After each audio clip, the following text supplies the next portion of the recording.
You're listening to the Bloomberg Balance of Power podcast. Catch us live weekdays at noon Eastern on Apple CarPlay and Android Auto with the Bloomberg Business app. Listen on demand wherever you get your podcasts or watch us live on YouTube. Back to Manchester here, where we've been on the ground for several days. It's actually time to vote. What a great feeling after talking about polling for weeks and months. All the speculation and the prognosticating will not matter by the end of this day. The polls close beginning at 7. They do it a little bit differently in New Hampshire. The final polls will close at 8. And we expect a pretty early call from everyone we're talking to here. We have the latest on-the-ground polling in this rolling poll by Suffolk University that's they've been working with the Boston Globe and USA Today. It's not looking good for Nikki Haley. Remember, this is the poll that had them in within 10 points a week ago, and Donald Trump just hit 60% for the first time in this poll. Nikki Haley at 38%. We've got 22 delegates on the line. And look, New Hampshire is known for surprises. That's partly why we are here. And this is also where we begin our conversation with Bloomberg's Dezenski, who used to do this for a living. It's great to see you in Manchester, just like the old days. And the times that you spent covering the State House in Massachusetts, you covered Charlie Brown, you covered a guy named Scott Brown, who we talked to here last night. I just wonder, Lauren, your thoughts on where the Republican Party is and where it's turning here in New England. We've been talking so much about independents who are going to make up this decision. Where are the demographics now compared to a Republican Party that elected Charlie Baker? That's a really good question. I think when we talk about New England conservative voters, we often think of the flinty Republican from New Hampshire. Sure. And, you know, it's really, I think, what it comes down to tonight is a gauge of, is this still the party of Donald Trump? He won New Hampshire in 2016. In 2020, is he going to do it again tonight? And I think if you look at Charlie Baker, the nation's most popular governor at the time, who was a Republican despite that, didn't seek a third term in office. There's a number of reasons why he didn't run for re-election in Massachusetts, but it's also because he couldn't win a Republican primary in his own state. And I think those demographics kind of bear out in the state just north of Massachusetts, which is New Hampshire, which is where we are right now. And they share a lot of folks, right? Conservatives who work in Boston, who've moved to New Hampshire for the more favorable taxes or whatever policy it is that turn them on or off in one state or the other. There are a lot of folks who are considered Massachusetts natives, or I guess former residents, who are going to be making these decisions here in New Hampshire. So how do you put that all together? Is this the same New Hampshire that elected Donald Trump in 2016? I mean, I think if anything, this is even more so the New Hampshire that elected Donald Trump in 2016. Okay. It's Trumpier is what you mean. Yeah, and I think it's also, it lends itself to the Trump campaign. The Trump campaign is better organized and better run than it was in 2016. Even in Iowa, you know, you had the Trump caucus captain hats that were gold and white that were an absolute asset. That wasn't happening in 2016. And the same thing is true in New Hampshire. Last night, Donald Trump did a rally in, I believe, Laconia, which is quite far north. And he admitted when he was at his rally that, you know, my advisors recommended that I come all the way up here to speak to you guys. And, you know, he talked about how he had all these supporters packed into a room. It speaks to not only the steadfast, and as we've seen in that latest Boston Globe poll, the building support that Trump has, but also just the resiliency of it all and the attention by the Trump campaign in recognizing that New Hampshire is a fertile ground, even though Nikki Haley barnstormed the state. Right. And how is that going to work out for her? Well, it starts making you wonder if the New Hampshire primary is still the New Hampshire primary. Yeah, I mean, I think the sentiment here, having been on the ground in 2016, it's a different vibe. Also, that has to do with the Democrats not, you know, Joe Biden is not on the ballot this time around, and so there's the whole write-in campaign or whatever. Also, many Massachusetts electeds will have a hand in trying to have Joe Biden not suffer an embarrassing defeat. Yes, right. We'll see how that goes. Yeah, Dean Phillips thinks he can embarrass Joe Biden. That's a whole other storyline here. Yeah, sorry, I didn't mean to jump around. But no, in terms of, not at all. while you're with us, and you're going to be running headlines on the terminal tonight, right? People Yes. need to know this is the person behind the curtain when you hear the news break later on. Are we going to get an early call?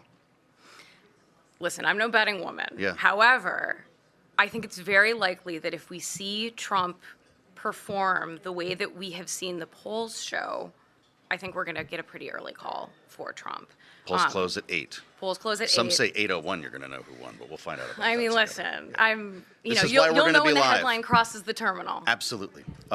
Thanks for joining. Come talk to me sometime in Washington. You're always welcome here. Lauren Dezenski with us here on Balance of Power.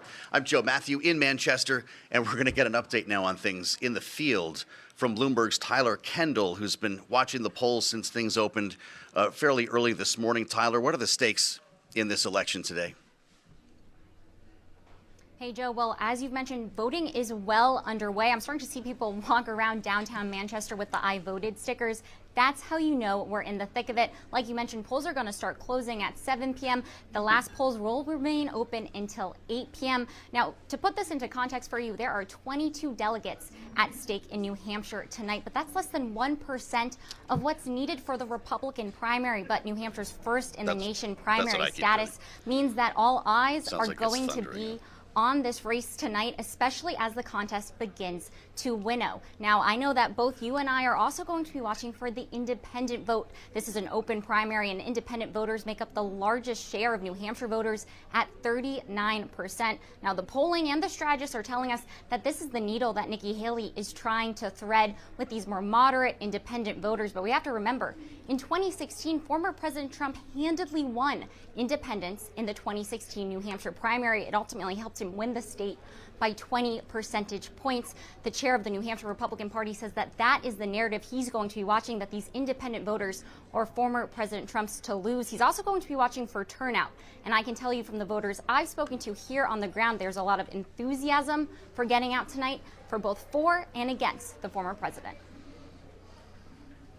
All right, Tyler Kendall, we thank you, and we'll meet you a little bit later on Balance of Power. Tyler will be with us for the duration, and that's our plan. We've got many hours of programming coming to you live here from Manchester today, here on Balance of Power on the radio and on YouTube, later on Bloomberg TV, and special coverage tonight that will begin at 8 p.m. Manchester time, if I can say that, at least for today, as we add the voice of Lizzy Guyton now, a voice of experience, having run Scott Brown's campaign for Senate here in Massachusetts, but also represented Governor Charlie Baker, the aforementioned governor of Massachusetts. Lizzy, it's great to see you. Thanks You're for at having me. South and Hill Strategies now, a co-founder, Republican strategist, and the first person we called when we knew we were coming up to Manchester. Thanks for making your way north. You're like those voters we were just talking about. You live in Massachusetts, but New Hampshire is also your backyard, and in some cases, these voters who go to work every day en masse live here. And I wonder how you describe the demographics that we're talking about, because they're constantly changing.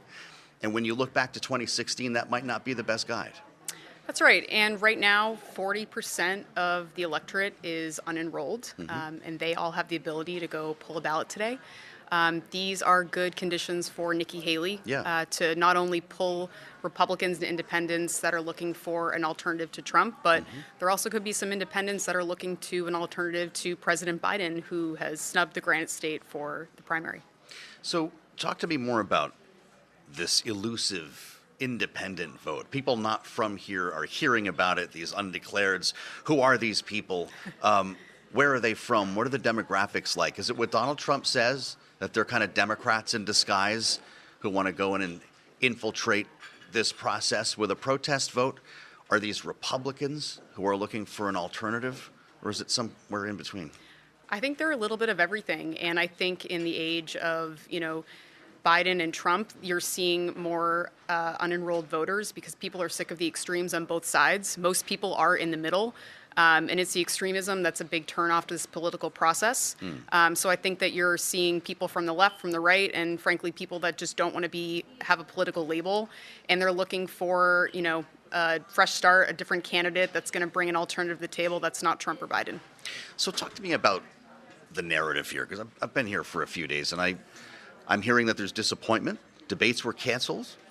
Not all the networks showed up this time. I wonder if you think that feeds into a potentially lower turnout, but also this sense of inevitability. I thought New Hampshire was supposed to be the place that brought surprises. Well, it is, but this is also a state where there's a lot of value in retail politics.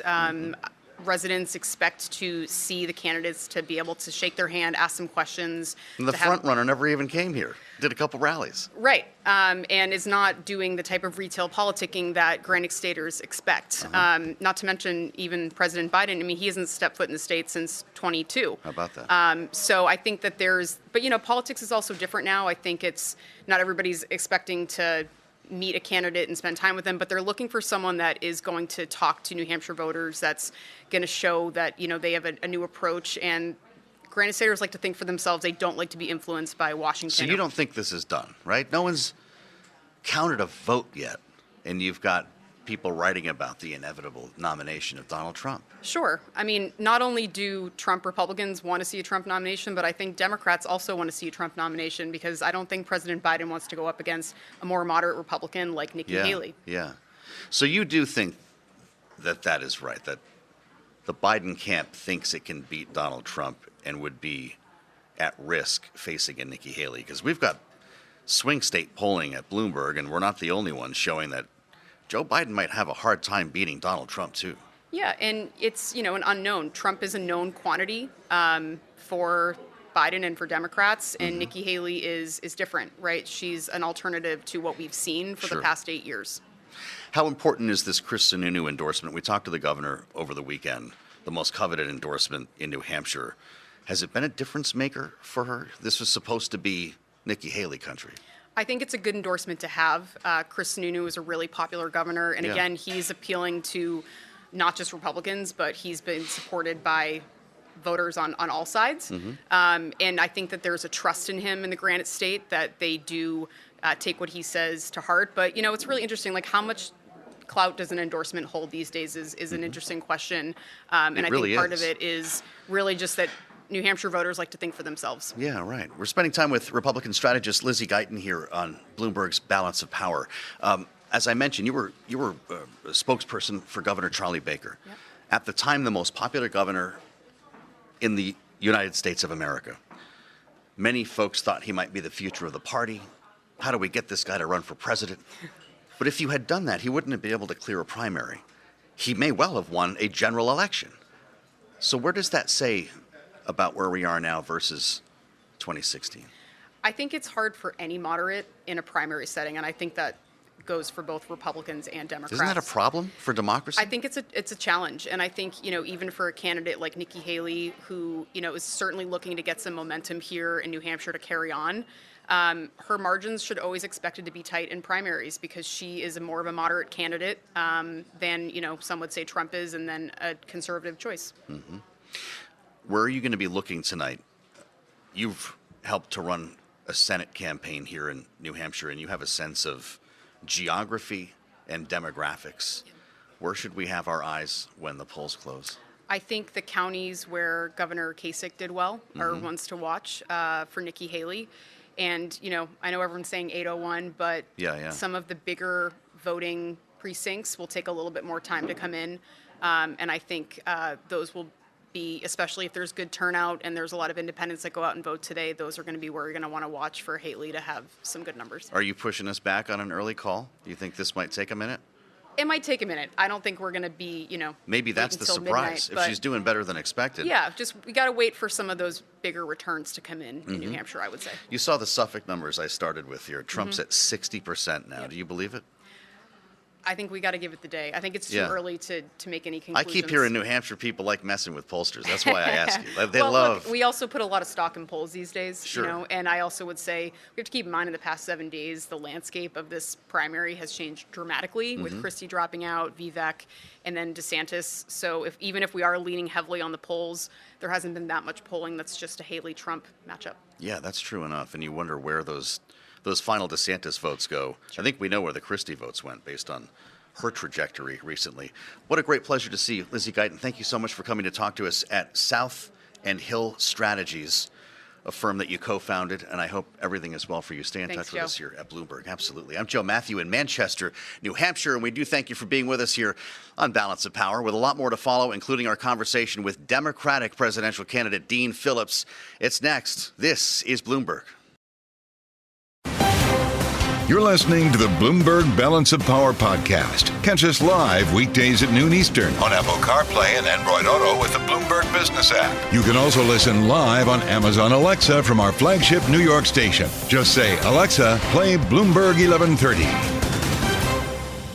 We're here to cover the Republican primary, of course, in New Hampshire, but there is a Democrat traveling the state, knocking on doors and trying to make some noise here. That would be Congressman Dean Phillips. He's running against Joe Biden in a primary that doesn't actually matter. Things get a bit complicated here, but after they changed the schedule, the objection by New Hampshire, it led the DNC to a decision to not recognize the delegates here. So Joe Biden is not campaigning, certainly in person, and he's not acknowledging the challenge, if we can call it that, from Dean Phillips. We talked about his long shot campaign in a sit down with myself and my partner, Kailey Leinz, who will be here, of course, next hour. And Kailey started by asking him about his claim that Joe Biden is a danger to democracy, whether his campaign that's underway right now is, in fact, a danger to Joe Biden. Here he is. I'm simply calling attention to the very danger he's presenting to both his legacy, our party, and the country. To anybody who wishes to prevent another Donald Trump White House administration, we've got to wake up from this delusion that Joe Biden is an electable candidate. All the data show that he's not. Weakest approval numbers in, I think, American presidential history, 3 points below where Donald Trump was at the same point in his presidency, 9 points below Barack Obama as he approached his reelection. National polls, some show him a little bit ahead, but of course Democrats, because of the Electoral College, have to be way above that. But it's the battleground numbers that I encourage people to take a look at. 8 points down in Georgia. I think it's the same in Michigan. This is a tragedy just waiting to happen.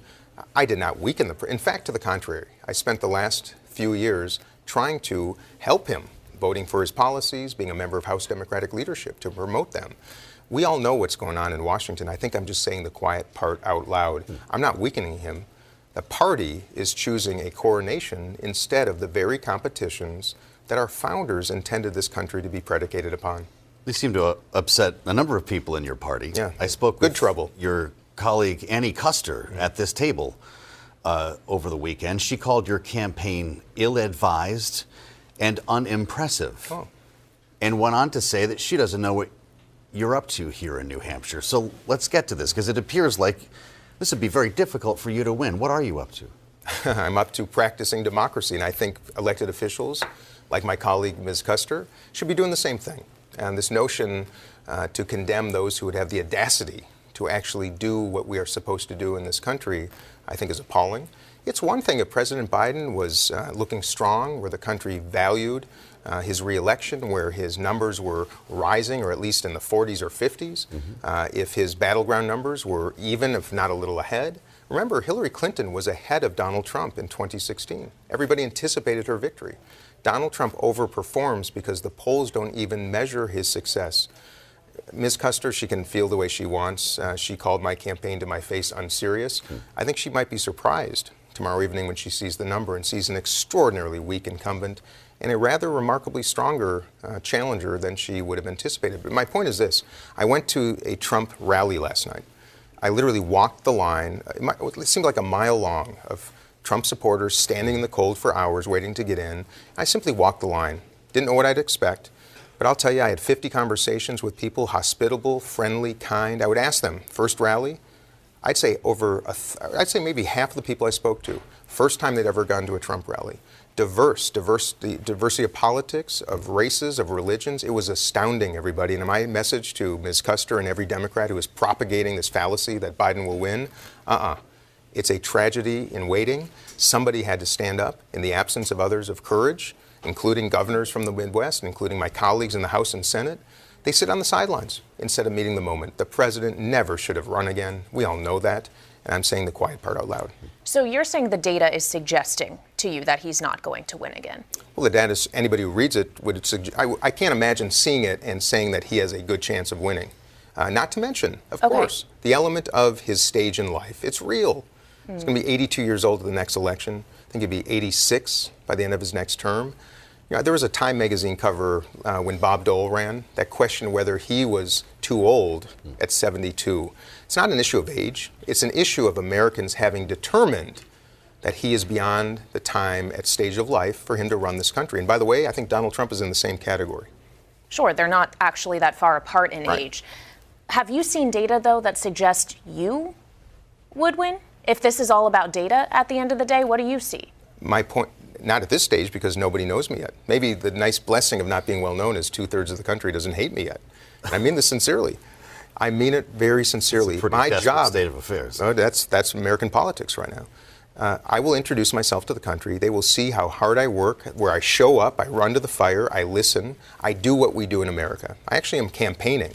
And I think in a matter of months, we will have data that does show that I will be able to defeat Donald Trump and Joe Biden won't. If that is different, if somehow Biden miraculously recovers and suddenly is ahead and I'm behind, I will absolutely end this and get behind him. But not until we have data that suggest one or the other. And right now, all I see is the deficiency of the coordinated candidate. And furthermore, if others would enter this race, I invite them. How about that? I'm inviting you to join this. The water is warm. This is practicing democracy. And if someone else can demonstrate that they're better positioned, we who wish to prevent another Trump White House should get behind them. Let's talk about this contest in New Hampshire. What kind of a margin do you need to pull here to be taken seriously? Well, I think after 10 weeks, zero name recognition and starting at zero in the polls, if we're in the 20s tomorrow, that would be extraordinary. But I think what people should really be paying attention to is where does Joe Biden end up tomorrow? You know, Bill Clinton achieved 84%, Barack Obama 81%. This is a write-in campaign. It's a write-in campaign with the incumbent president, who should be on the ballot, by the way. The unreported story of this whole primary is his rationale for not even appearing on the ballot, his own choice. But we all know there's a write-in campaign here. Every member of the cabinet, I think, has been up. The mayor of Boston, the governor of Massachusetts, a number of my own colleagues have been up here doing the same thing, telling people to write in Biden. There's a super PAC set up. My goodness, they are trying really hard, which I consider to be the hypocrisy of democracy. If I'm in the 20s, that would be spectacular. If he's anywhere close to 80, I would be shocked. In fact, anything I predict more in the 50s or 60s, which will be the first evidence that voters are actually being reflected by the polls saying that he cannot win. There's been reporting on the eve of this primary about a robocall that has been going out to voters, an AI-generated voice of the president telling them to hold their vote until November. Do you know anything about that? What is your reaction to that? Other than what I just read, and I just did read that, which, by the way, I hope you all know, the state of New Hampshire, the attorney general here, just sent a letter to the Democratic National Committee, a cease and desist for the unlawful suppression of voters. So I don't know who's behind that. I think it's appalling. And I think here's the bigger issue. There was an outside group that also did a bot for Dean. I think it was called DeanBot, which is now taken down. But here's the real issue. The Biden administration has known that AI is coming down the pipeline. They understand the risks of deep fakes and have done almost nothing to secure us from it. No guardrails, no legislation, and no willingness to actually confront what is forthcoming. That, to me, is a metaphor for this entire problem. There was an AI executive order. But it has pretty comprehensive. It has not done anything to prevent the same right now, what you just referred to. Who did it? There's no way to identify right now. There might be an investigation. I'd sure love to know who did it. The notion of suppressing voters, by the way, I want voters to come out and vote. The Democratic National Committee is the only entity of which I'm aware who has been reprimanded for the suppression of voters in this election. And I would ask you to take a look at that letter. Congressman Dean Phillips speaking with us here in Manchester, speaking to the hypocrisy of democracy, as he put it, and a conversation now with White House correspondent Jordan Fabian, who's also with us here in New Hampshire. When you see the final analysis piece drop after this race is called at some point tonight, it'll be Jordan writing it. And it's great to see you, sir. Thanks for coming back on Balance of Power. You cover the White House. Did Joe Biden ever call Dean Phillips after he got in the race? Not to our knowledge, and the Biden campaign and the White House have not really even acknowledged this campaign is happening. Yeah, it seems like it. Yeah, I mean, look, they want to project this sense of inevitability around Biden's race, that he will be the nominee, and that they want to focus all of their attention on their likely opponent, Donald Trump. So they don't want to give Dean Phillips any oxygen here in New Hampshire. We talked to Congresswoman Annie Custer here the other day. She's helping to drive this write-in campaign. I mean, can you imagine it's a write-in campaign for a president of the United States? It's been a good generation since that has had to happen here. But could this be an embarrassment for Joe Biden? What if Dean Phillips pulls 50% or something? It won't. stop Biden's march to the nomination. As you mentioned earlier, the delegates here aren't going to count in the Just nominating a psychological contest. knock, Right, but symbolically it could. If Dean Phillips finishes within 5-10%, say, of Joe Biden, it's not going to look good for Joe Biden, and it could make Joe Biden look weak among the Democratic electorate here and raise questions about his strength among his own party, let alone the general electorate. So somebody's going to do a victory speech tonight, either Donald Trump or Nikki Haley. Will we hear from the president after that, or the campaign, I suppose I should say? There are no plans to, as part of this arrangement where the Democratic National Committee has picked South Carolina as the first nominating state. They cannot engage in this primary at all. In fact, if they do, I think there's some penalty where they would lose delegates. Wow. So they're not going to talk about this at all. This write-in campaign that you mentioned, it's being done unofficially by Biden supporters and a super PAC that's behind the effort. But he can't have his fingerprints on it, is the Correct. point, and that's why we won't get a speech tonight. Exactly. This is remarkable. Here we are in New Hampshire for the first in the nation primary, even though it's not for Democrats. And the White House can't even act like it exists. Yeah, this race has had just an odd feeling, Joe. Isn't that As someone who's covered it before, both of us, this used to be a hub of activity. Where's the circus, Jordan? Yeah, I mean, It's you look out incredible. in the lobby here at the DoubleTree, and it's a little sleepy. So, Jordan Fabian, this is Bloomberg. You're listening to the Bloomberg Balance of Power podcast. Catch us live weekdays at noon Eastern on Apple CarPlay and Android Auto with the Bloomberg Business app. Listen on demand wherever you get your podcasts or watch us live on YouTube. Welcome to Bloomberg Balance of Power on Bloomberg TV and radio and on YouTube. Kailey, great to see you here in Manchester with hours left to actual polls closing here. It's a staggered poll. Yes. Is that like a laddered poll, as we would call it in Washington?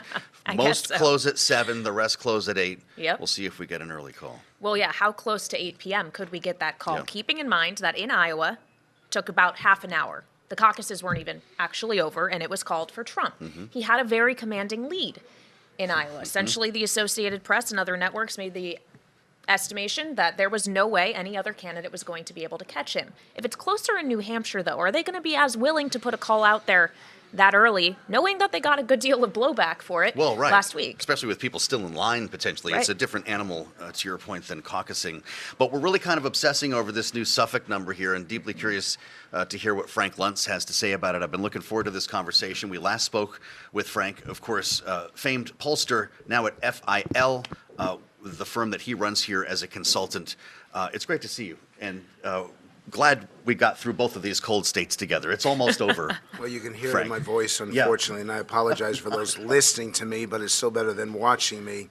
In Iowa, we knew that Trump was right at the majority, and that was key, and we could not call whether or not Haley was going to come in second or third. Now with a two-person race, I know that Trump has a majority. I have no doubt about that. The question is the gap 10% or more? And by majority, you mean he'll secure at least 50%? That's correct. And it's a ratio that I'm looking for. If it's less than 10%, she can make the case that she should stay in. If it's more than 10%, when she put a lot of time into here, she put a lot of effort, a lot of money into it. She had the governor following with her in every stop that they went, and he was very powerful. I don't know how you continue a campaign when the next state is South Carolina, her state, and she's losing it by big numbers. Her campaign sent out a memo today, and I'm not sure if you've seen it, but essentially saying, everybody stay calm, we're staying in this race. They signed off on the letter with see y'all in South Carolina. Seems to be an indication we're going there regardless on February 24th. But her campaign manager pointed out in that memo, on Super Tuesday, 11 of the 16 states are open primaries. Is there a world in which she may not do well in South Carolina, but come Super Tuesday, enough Democrats could think Trump has the Republican nomination locked up if I don't do something, and I'll go out and vote for Nikki Haley? Yes, there is, but here's the problem. That world exists here in New Hampshire. And if you can pull it off here in New Hampshire, why should you be able to pull it off in Super Tuesday? That's why the margin is so important. I'm not looking at winners or losers tonight. I believe I know what's going to happen, but the margin is everything. This 60% number in the Suffolk poll is getting a lot of attention. It's the first time that Donald Trump has hit that level. Are those Ron DeSantis voters who are being added to the pile? How does he continue to gain? It's not like he's knocking on doors or doing anything different. Well, he's not knocking on doors. He's simply running these rallies. They get a lot of attention. First, you lose Vivek, and all of his votes go to Trump. Actually, even before that, you lose Chris Christie. The expectation was that 2/3 of his vote, maybe 3/4, would end up with Nikki Haley. That does not seem to be the case. That's it looks incredible. like it's more than 50, about somewhere between 50-50 and 60-40. And with the Florida governor pulling out, those numbers are probably 2-1 or even 3-1 going to Trump. And here's the interesting factoid. All the candidates who were running 6 months ago have dropped out and supported Trump, not Haley. I think that's significant. I think that's had an impact on the polling. And as people make that final decision, they seem to be deciding that they're going to go with the candidate they know rather than the candidate that they don't know. Well, one of those former candidates who backed Trump was South Carolina Senator Tim Scott, who was appointed to the Senate by Nikki Haley more than a decade ago. Chris Sununu, the governor, and of course a Haley surrogate, told us that it was just disrespectful, but ultimately he thought it didn't matter. So is it that endorsements matter if you don't get them, not if you do? Is that essentially what you're saying? That's a great question. They matter when there's so many of them. There are so many congressmen, so many senators that have endorsed Trump in the last 10 days. So many people from South Carolina even came up here. The current governor of South Carolina did a speech at the rally that I think we all attended a few days ago. That's significant because it sends a sign. And those undecided, it's less than 10%, but those undecideds are looking, where are the winds blowing? Where are the candidates making their decisions? And when they see that they're all from South Carolina, that does have an impact. Spending time with Frank Luntz on Bloomberg TV and radio. Talk to us about the New Hampshire primary. What was such an important part of the process for so many years seems to have been downgraded into, I don't even know what we're calling this now, the lack of attendance that we're seeing, the lack of excitement, the lack of carnival atmosphere, and what appears to be a sense of inevitability in the state that's supposed to bring surprises. So I remember this set. I remember other sets back 4 years ago. You couldn't get into the hotel. Right. You're 50 feet away from the lobby here. It's empty. There's no wait to get a table. What's going on? There's no one standing up. There's still candidates walking through. There's still governors, senators. But the intensity isn't there. First, because the Democrats don't really have a primary. I bought a hat that says, "Write in Joe Biden." Nobody wanted to buy it from me. Nobody cares. And on the What, you were trying to arbitrage this thing? How much did you buy the hat for? What were you trying to sell it for? I bought it for $9, tried to sell it for $19, and I failed. Oh, there you go. And by the way, then I don't think Bloomberg's ever going to invite me on because you want people who make money, not people who lose money. And so there's nothing on the Democratic side. And on the Republican side, the feeling is that the decision has been made. And I will tell you this, I've never been to a rally like Donald Trump's here. I had to stand out line for 45 minutes. It was snowing, it was cold as heck, and nobody left that line. They were willing to wait until the end. There were people still lined up that couldn't get into the building. They got turned away, yeah. That's significant. Now, Nikki Haley has big rallies, but nothing like that. And the intensity. Donald Trump spoke for over an hour and a half. Nobody left. Everybody laughed at jokes. Everybody participated. There is a passion to his supporters. Yeah, and we've seen that in polling. They are far more enthusiastic to show up for him. More of their votes are for him rather than against Nikki Haley. That's not necessarily the case for Haley. A lot of those votes are cast for her because they're against Trump more than they are for her. So it gets to the turnout question on the point of how much enthusiasm Trump has with his supporters. We've heard over the last several days that it could be a record turnout for this vote, something to the tune of 320,000 plus, and that higher turnout would benefit Nikki Haley. Could it actually benefit Trump more if it's his voters that are driving that high turnout? Absolutely. I'm not convinced that this is going to be a record turnout. In fact, I actually believe that it will not be. Doesn't that sound unlikely based on what you just said?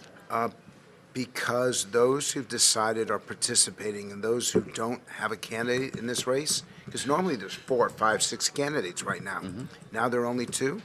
So I think that depresses turnout. But the thing I want to raise with you, because viewers are always trying to look into the future, is that there are a lot of people who do not like Joe Biden, do not like Donald Trump, and if Trump wins by 10 points. Tomorrow, the conversation's going to be, is there going to be a third-party candidate? Does that third-party candidate have credibility? And will people be looking for an alternative to the two-party system? I think the answer to that is yes. Boy. Then we're going to get into the no labels conversation. Well, we had that conversation with Dean Phillips yesterday. That's right. And he says he's not running. But we've heard a lot of interesting names who have gotten phone calls. There was even reporting that Nikki Haley is on their radar. If she doesn't put this together in New Hampshire, does she get a call from No Labels? She'll probably get a call because she's been willing to run against the establishment. The key for No Labels is that they're even less establishment than Donald Trump. And it's not just about ideology. It's not just about being in the center. It's also how you carry yourself. The three attributes the American people are looking for right now. Number one is results. Number two is accountability. And number three, a detailed plan of action. I'm not sure that describes either of the likely nominees. That could describe a third-party candidate. And notice that I didn't mention a single issue. It's all about their attributes, who they are as people. I wonder how you look at the data we've seen on third parties, or just on the idea that people would like an alternative to Trump and Biden. It's more than 2/3 say they don't want either of these men to be president of the United States again. The number is significantly lower, though, when people are asked if they would support a third-party candidate. So just dissatisfaction with these two candidates doesn't necessarily mean that they would be satisfied with someone else. What do you make of that? So we know that that number is 70% that does not like either candidate. We know that 2/3 want to vote or will at least seriously consider another candidate. And we know that 46% now actually want to vote against Trump and Biden. That's a really large voter pool. Ross Perot got 19% in 1992. I believe a third-party candidate, a genuine third-party candidate, starts with 20% of the vote. All they need to do is add 2 or 3% more. They start to win electoral votes. Add 5% more or more, they become real players. And to get into the debates, you need 15% of the vote. I have no doubt that a true independent candidate that has those attributes will garner 15% of the vote. And you wonder if Donald Trump shows up for a three-way debate. That'll be an interesting one, assuming he First is, one of the cycle. Yeah, he is the nominee. We were fascinated to learn, Frank Luntz in Iowa, that immigration was the top issue for Republican voters above the economy. What is it here? Same thing. Here we are up closer to the Canadian border again, and immigration is the number one issue. Immigration's a national issue. And with immigration, it's a fear of crime. It's a fear of violence. It's a fear of drugs, fentanyl. Immigration is a sign that we've lost control. So don't look at it as immigration where they're from. Look at what America's losing in the process, and that's the genesis of immigration. Do we have control of our borders? Do we have control of our citizenry? And what does this indicate for America going forward? Well, we know that the immigration issue is one that a lot of voters aren't satisfied with the performance of President Biden, or even Congress for that matter, on the issue of the border. Just on the subject of the incumbent president, though, obviously we mentioned Dean Phillips, who is on the ballot here in New Hampshire. The incumbent president is not. And there is a writing campaign for him. There also was news yesterday of a deep fake, an AI-generated voice of Biden that was making robocalls to people, telling them to save their vote for November. Have we really started to properly think about the way that deepfakes, misinformation could impact this election? And I apologize for coughing, but you just upset me. And so now you're getting the physical reaction. Yes, we've waited too long. Yes, this is a problem.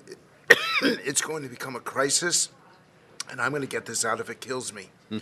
We have to study this. We have to figure this out, because people are going to start to change their votes and change their behavior if they can't even trust what they're being told. And that's what's happening right now. We already have given up on politics. We've given up on so much in the news media. And now that we have AI that's having a negative impact, this should scare every viewer, every listener, because once again, we are losing control. And that's my greatest fear, that we no longer think that we're in charge of our democracy. We no longer think that the public determines the outcome of the elections. We don't trust the results on election day. I've been frightened before, but this scares the hell out of me. And by the way, notice that my voice is cleared up, because I even think there's been divine intervention.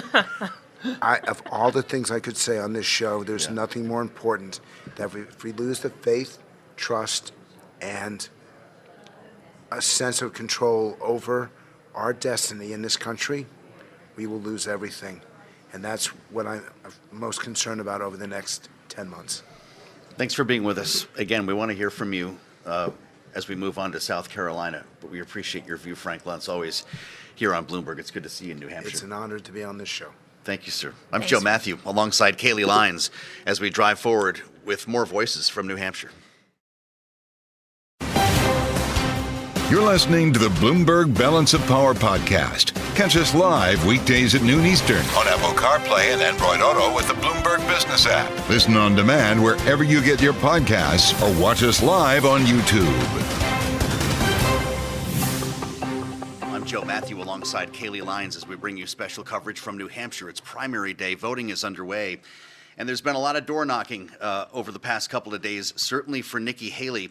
On behalf of the Americans for Prosperity, this group, AFP, has been knocking on tens of thousands of doors to try to make a difference in a race that appears to be leaning towards Donald Trump. And we're going to speak now with someone who's been right in the middle of it, Tracy Schmidt, speaking for AFP Action. Tracy, it's good to have you here. Do you have a final number on how many doors you knocked on behalf of Nikki Haley?